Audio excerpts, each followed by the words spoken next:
Chapter 6. Miracle Metal. "But can we get away with it?" asked Wesley Mooch. His voice was high with anger and thin with fear. Nobody answered him. James Taggart sat on the edge of an armchair, not moving, looking up at him from under his forehead. Orrin Boyle gave a vicious tap against an ashtray, shaking the ash off his cigar. Dr. Floyd Ferris smiled. Mr. Weatherby folded his lips and hands. Fred Kinnan, head of the Amalgamated Labor of America, stopped pacing the office, sat down on the windowsill and crossed his arms. Eugene Lawson, who had sat hunched downward, absent-mindedly rearranging a display of flowers on a low glass table, raised his torso resentfully and glanced up. Mooch sat at his desk, with his fist on a sheet of paper. It was Eugene Lawson who answered. "That's not, it seems to me, the way to put it. We must not let vulgar difficulties obstruct our feeling that it's a noble plan motivated solely by the public welfare. It's for the good of the people. The people need it. Need comes first, so we don't have to consider anything else." Nobody objected or picked it up. They looked as if Lawson had merely made it harder to continue the discussion. But a small man who sat unobtrusively in the best armchair of the room, apart from the others, content to be ignored and fully aware that none of them could be unconscious of his presence, glanced at Lawson, then at Mooch, and said with brisk cheerfulness, "That's the line, Wesley. Tone it down and dress it up, and get your press boys to chant it, and you won't have to worry." "Yes, Mr. Thompson," said Mooch glumly. Mr. Thompson, the head of the state, was a man who possessed the quality of never being noticed. In any group of three, his person became indistinguishable, and when seen alone, it seemed to evoke a group of its own, composed of the countless persons he resembled. The country had no clear image of what he looked like. His photographs had appeared on the covers of magazines as frequently as those of his predecessors in office, but people could never be quite certain which photographs were his, and which were pictures of a mail clerk or a white-collar worker, accompanying articles about the daily life of the undifferentiated, except that Mr. Thompson's collars were usually wilted. He had broad shoulders and a slight body. He had stringy hair, a wide mouth, and an elastic age range that made him look like a harassed 40 or an unusually vigorous 60. Holding enormous official powers, he schemed ceaselessly to expand them, because it was expected of him by those who had pushed him into office. He had the cunning of the unintelligent and the frantic energy of the lazy. The sole secret of his rise in life was the fact that he was a product of chance and knew it, and aspired to nothing else. "It's obvious that measures have to be taken, drastic measures," said James Taggart, speaking not to Mr. Thompson but to Wesley Mooch. "We can't let things go the way they're going much longer." His voice was belligerent and shaky. "Take it easy, Jim," said Orrin Boyle. "Something's got to be done, and done fast." "Don't look at me," snapped Wesley Mooch. "I can't help it. I can't help it if people refuse to cooperate. I'm tired. I need wider powers." Mooch had summoned them all to Washington as his friends and personal advisers for a private, unofficial conference on the national crisis. But watching him, they were unable to decide whether his manner was overbearing or whining, whether he was threatening them or pleading for their help. "Fact is," said Mr. Weatherby primly, in a statistical tone of voice, "that in the 12-month period ending on the 1st of this year, the rate of business failures has doubled as compared with the preceding 12-month period. Since the 1st of this year, it has trebled." "Be sure they think it's their own fault," said Dr. Ferris casually. "Huh?" said Wesley Mooch, his eyes darting to Ferris. "Whatever you do, don't apologize," said Dr. Ferris. "Make them feel guilty." "I'm not apologizing," snapped Mooch. "I'm not to blame. I need wider powers." "But it is their own fault," said Eugene Lawson, turning aggressively to Dr. Ferris. "It's their lack of social spirit. They refuse to recognize that production is not a private choice but a public duty. They have no right to fail, no matter what conditions happen to come up. They've got to go on producing. It's a social imperative. A man's work is not a personal matter. It's a social matter. There's no such thing as a personal matter or a personal life. That's what we've got to force them to learn." "Gene Lawson knows what I'm talking about," said Dr. Ferris with a slight smile, "even though he hasn't the faintest idea that he does." "What do you think you mean?" said Lawson, his voice rising. "Skip it," ordered Wesley Mooch. "I don't care what you decide to do, Wesley," said Mr. Thompson. "And I don't care if the businessmen squawk about it. Just be sure you've got the press with you. Be damn sure about that."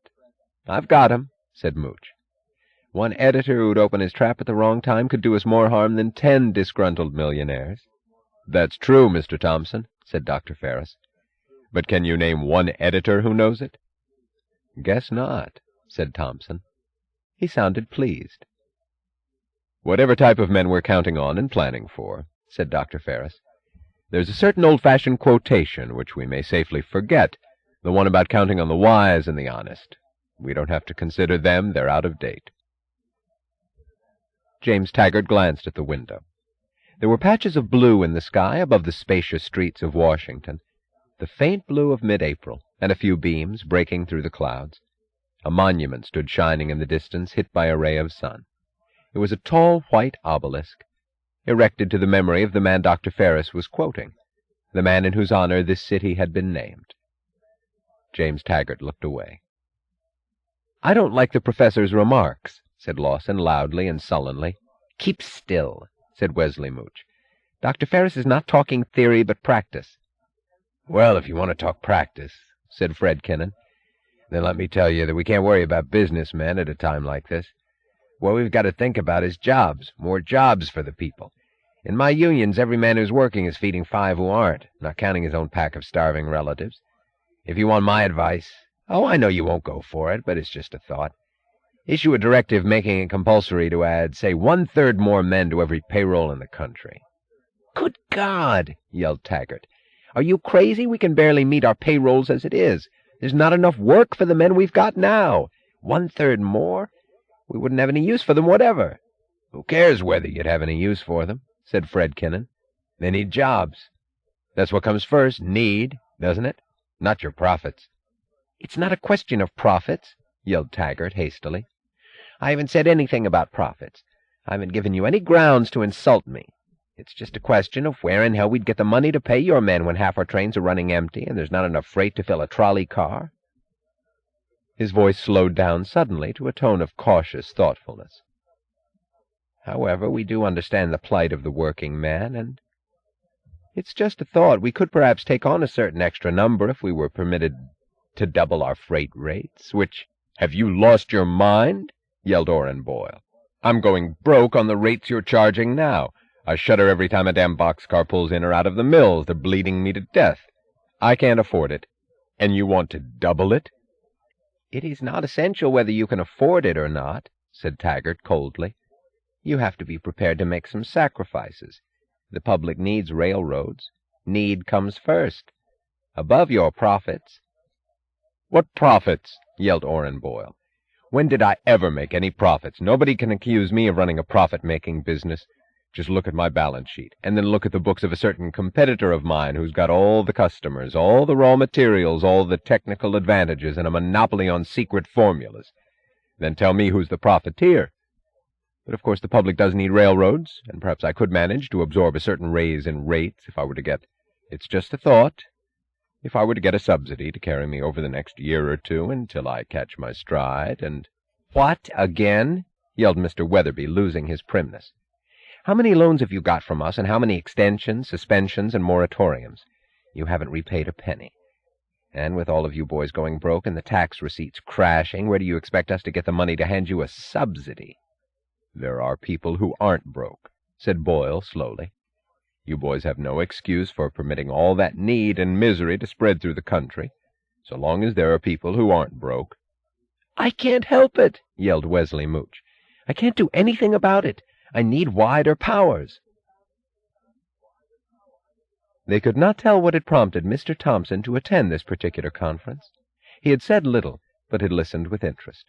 It seemed as if there was something which he had wanted to learn, and now he looked as if he had learned it. He stood up and smiled cheerfully. "Go ahead, Wesley," he said. "Go ahead with number 10-289. You won't have any trouble at all." They had all risen to their feet in gloomy, reluctant deference. Wesley Mooch glanced down at his sheet of paper, then said in a petulant tone of voice, "If you want me to go ahead, You'll have to declare a state of total emergency.